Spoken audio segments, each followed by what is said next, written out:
Boa noite, comadre e compadres desse Brasil. Puxa a cadeira e coloca o café para esquentar. Porque hoje o que tem é história boa que arrepia até a espinha. Já se inscreve e deixa o joinha.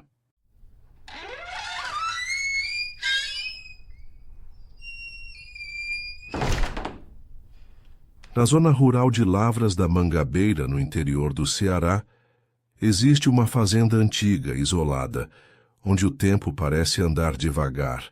Chama-se Boa Esperança. Hoje é só uma sombra do que já foi. A casa principal ainda está de pé.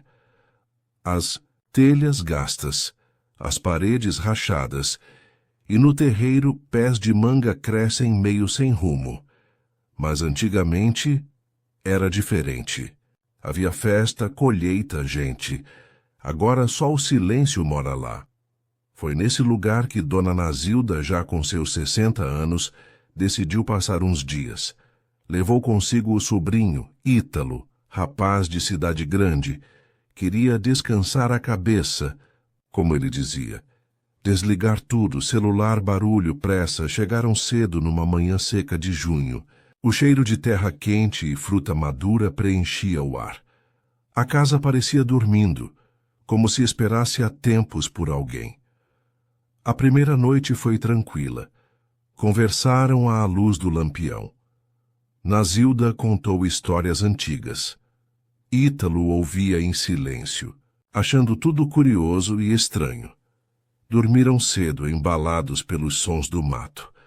Mas na segunda noite, algo mudou. Era perto das 11. Nazilda já estava deitada, quando escutou um som. Passos, arrastados, lentos, pesados. No alpendre da casa, ficou em silêncio. Tentou ignorar, mas o som veio de novo. Passo, arrasto, passo. De dentro do quarto, Ítalo sussurrou. Tia, tem alguém lá fora? Nazilda se levantou. Acendeu a lamparina. Abriu a porta devagar. Nada. Só o vento e o cheiro da noite. Mas Ítalo, pela janela dos fundos, viu-se uma figura, um homem alto, parado de costas. Ali, na porteira do curral, vestia roupa antiga, chapéu de couro. Imóvel, como se fosse parte da paisagem. Nazilda correu até a janela, mas quando olhou, não havia mais ninguém. Foram até o curral. No chão, pegadas descalças, marcadas no barro seco. Iam em direção à cerca e paravam ali, sumiam. Na manhã seguinte, o caseiro apareceu, trouxe leite e comentou com a voz baixa. Dizem que o bisavô do senhor morreu aqui. Prometeu nunca abandonar o gado. Vai ver, ainda tá por aí. Nazilda ficou calada. Olhou para o sobrinho e disse apenas: tem coisa que a gente não vê com os olhos. Mas sente, e o que se sente não se duvida. Nunca mais dormiu sozinha na casa, mas nunca vendeu a fazenda. Tem lugar que não se entrega, nem por dinheiro.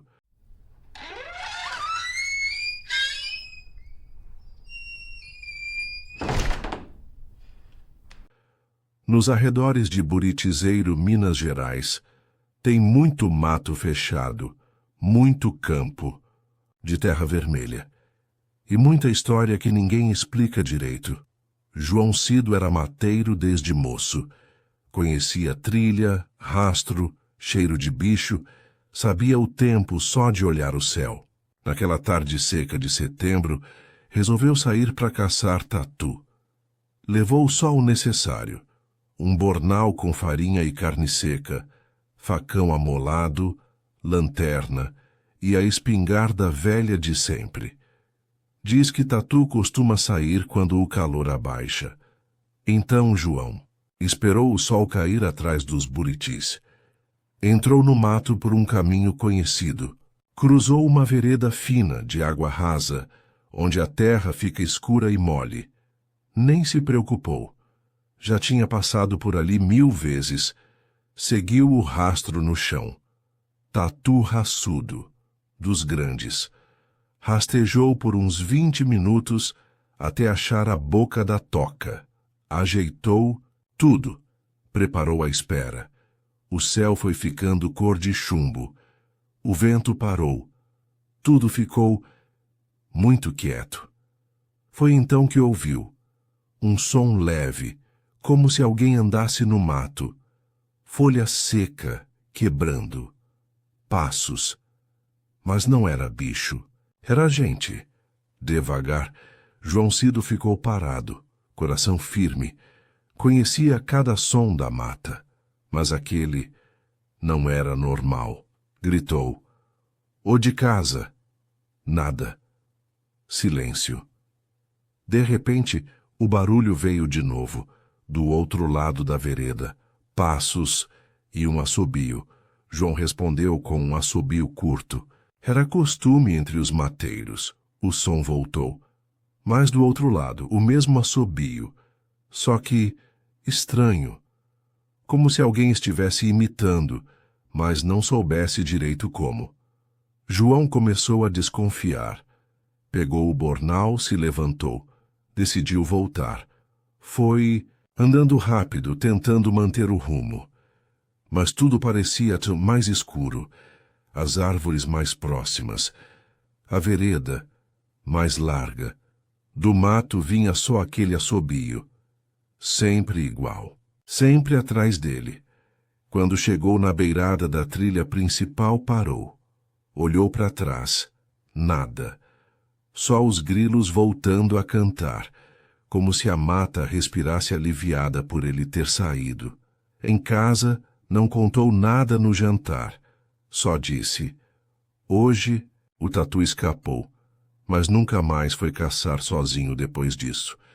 E toda vez que passava perto da vereda, acelerava o passo, dizia que tinha bicho na mata. Mas o olhar dele parecia dizer outra coisa.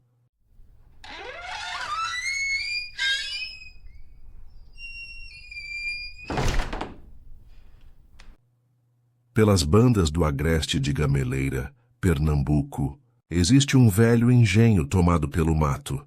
Fica escondido entre canaviais e estradas de terra batida. Ninguém trabalha lá desde os anos 80.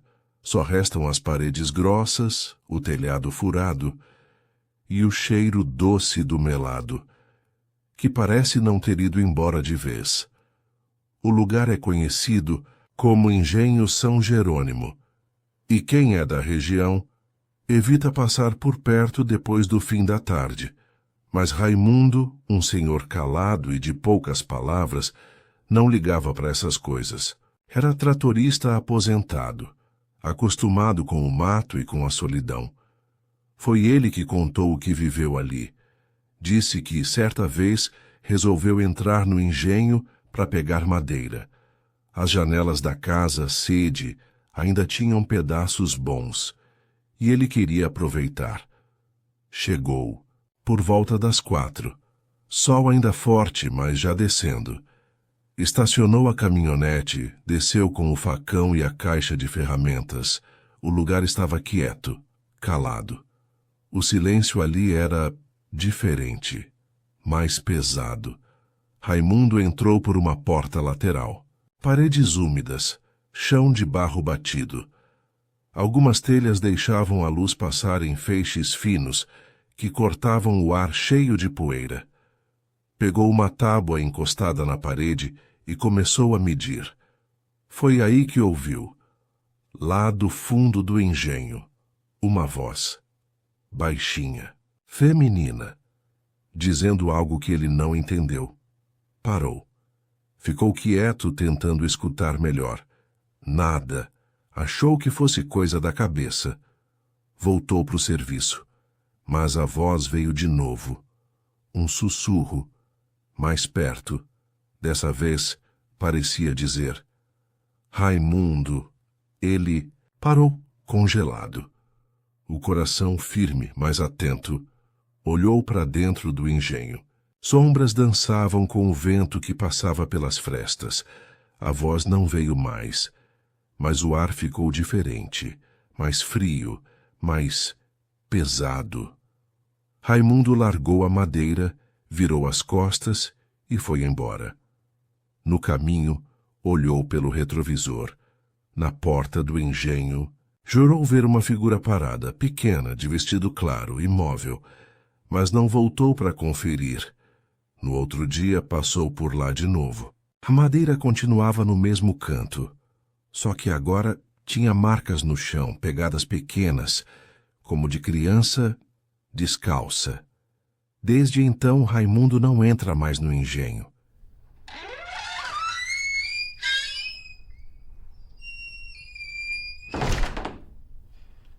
Ali pelo sertão de Goianira, em Goiás, existe uma trilha que cruza o cerrado entre pedras e capim seco.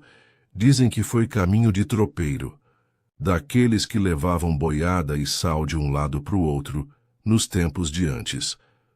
Hoje em dia pouca gente passa por lá. Só quem conhece bem, só quem anda por conta. Foi por ali que Zé Guilherme, peão de comitiva aposentado, resolveu cortar caminho para chegar mais rápido numa venda do outro lado da serra. Levava um jumento com carga leve. Era tarde de domingo. O céu limpo, sol forte, ar parado. A trilha era seca, chão batido, com pedras grandes de um lado e do outro. De vez em quando, um som de cigarra cortava o silêncio. Nada demais. Mas lá, pro meio do caminho, a temperatura mudou. O sol ainda brilhava, mas o vento ficou gelado. Zé parou. Achou estranho. A rédea do jumento tremia. O bicho empacou. Olhou para frente e relinchou baixo. "Bora, rapaz", disse Zé puxando com calma. Mas o animal não quis ir. Ficou firme.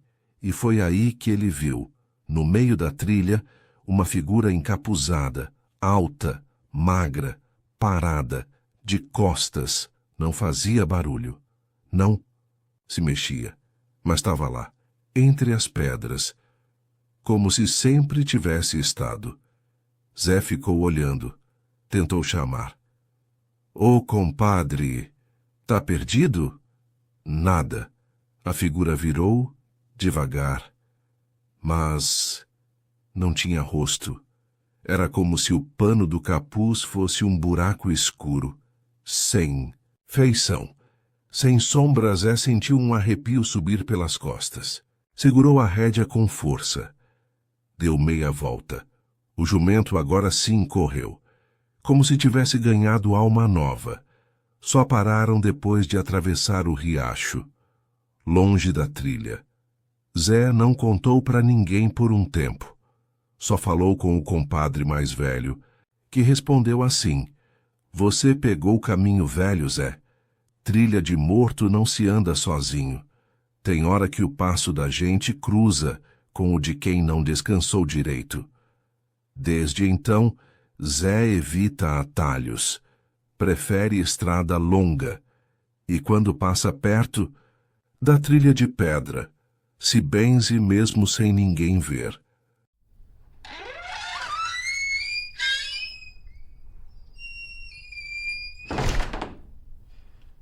Lá no interior da Paraíba, perto de uma pequena vila chamada São José do Brejo, no pé da serra que se perde no horizonte, morava uma senhora conhecida como Dona Maria das Águas. Sua casa era uma casinha simples, de taipa, com telhado de barro e um pequeno jardim de ervas. Ninguém sabia ao certo a idade dela, mas diziam que já tinha passado dos 70. Ficava sozinha, morando perto do riacho, onde a água corria clara e fresca. As pessoas da vila tinham medo dela, não por maldade, mas por respeito. Dona Maria não era de falar muito, não era mulher de cidade, mas também não era só mais. Mas ela era benzedeira. Quando alguém doente não melhorava com remédio, ou a vida apertava de alguma forma, era para lá que a família levava a pessoa. Dona Maria nunca recebia visita. Só abria a porta para quem chamasse, e mesmo assim, sempre com um olhar atento, meio desconfiado. Conta o povo que, à noite, ela fazia seus rezos com um rosário antigo e que as ervas penduradas na porta exalavam um cheiro forte que misturava manjericão arruda e algo que ninguém sabia bem o que era. Certa vez, um menino da vila, que tinha medo de cachorro, resolveu se esconder na mata perto da casa dela. Diz que ouviu Dona Maria falando sozinha, num tom baixo, quase cantando uma oração. No meio do canto, o menino viu uma sombra passar rápido e ouviu um sussurro. Vai em paz, menino. Outro dia a filha do vaqueiro ficou doente, febre alta que nem o médico conseguia curar. Foi Dona Maria quem fez a bênção. Passou as mãos no rosto da menina, traçou cruz na testa e falou palavras que ninguém entendeu. Na manhã seguinte a menina já estava melhor, mas nem tudo era só bênção. Dizem que quem mexia com ela ou tentava zombar sentia o peso do olhar de Dona Maria, e que certa vez um homem tentou roubar as ervas do seu jardim. No dia seguinte apareceu com febre forte, dizendo que tinha visto coisas na escuridão. A verdade é que ninguém sabia direito o que era Dona Maria, mas todo mundo sabia que ali, naquela casinha no pé da serra, morava uma mulher com poder diferente. Um poder que vinha da terra, do céu e do silêncio da noite. E enquanto o riacho corria lá fora, ela continuava sentada na varanda, olhando as estrelas, esperando quem precisasse de ajuda, mas sem nunca pedir nada em troca.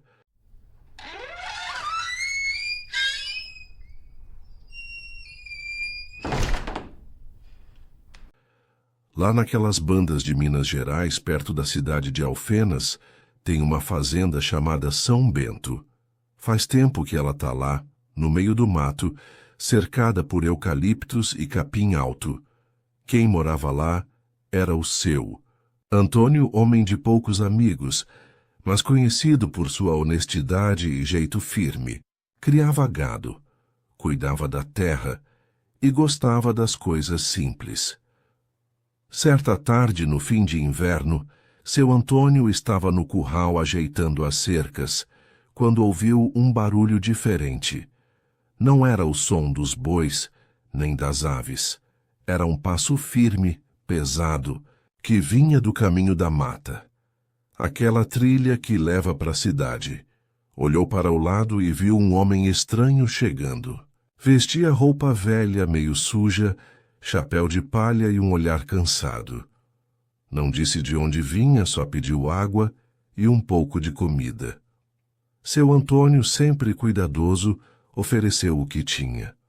O homem comeu em silêncio, bebeu a água e ficou olhando ao redor, como se sentisse algo no ar. Antes de partir, o estranho olhou para o céu e disse: "A noite vai trazer coisa que o dia não conta." Seu Antônio achou estranho, mas não deu muita bola. Quando a noite caiu, uma neblina fina começou a subir da mata, que o gado, normalmente calmo, ficou agitado, mugindo alto e correndo pelo pasto. Foi então que ele ouviu o canto, um som que vinha do meio do mato, uma voz quase humana, mas distorcida, um chamado que parecia convidar o gado a seguir para longe. Seu Antônio pegou uma lamparina, saiu para o campo e viu uma sombra se mexendo entre as árvores. Seguiu a figura que desapareceu no breu, como se fosse feita de fumaça.